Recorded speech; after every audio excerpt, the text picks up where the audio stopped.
Hello everyone, আমি অঙ্কিতা। আরেকটা নতুন ভিডিওতে তোমাদের সকলকে স্বাগত। এই বাড়িটার মধ্যে এত রাত্রেবেলাও একটা অদ্ভুত সৌন্দর্য কাজ করে। সত্যি কথা বলতে বাড়িতে তো এমনি অনেক গাছপালা আছেই, তোমরা সব দেখতেই পাচ্ছ। এই ফ্যানটা বাইরেটাও একটা সুন্দর ফ্যান লাগানো আছে, যদি কেউ বসে গল্প করতে চায় তো করতে পারে। কিন্তু গল্প করবে কি, এখানে প্রচণ্ড পোকার তো উৎপাত না, বাইরে বেশিক্ষণ থাকাও যায় না, বসাও যায় না।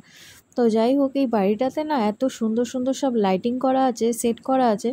এই লাইটগুলো যখন আমি জ্বেলে দিই খুব ভালো লাগে। নর্মালি আমি লাইট জ্বেলে রাখি না, কারণ কি প্রচণ্ড পোকা ঢুকে যায় ঘরে। যদিও নেট ফেট চতুর্দিকে লাগানো, তাও জানি না কোথা থেকে এত পোকা আসে। তো ঘরটা তো মোটামুটি সব ফাঁকাই করা হয়ে গেছে। আর এখানে এই জলের ড্রামটা না, এইরকমই জল এখানে পাওয়া যায়। নর্মাল পাওয়া যায় আমাদের কলকাতায়, যেমনি 19 লিটারের বা 20 লিটারের যে জারগুলো আছে, সেগুলোর থেকে এটাতে অনেকটাই আলাদা। এখানে জলটা না ঠান্ডা থাকে, ঠান্ডা জলই পুরো ঠান্ডা থাকে। এখানে তো কিছু কমপ্লিট করে রেখেছি মোটামুটি গুছানোটা। ওখানে ঠাকুরটাও আছে।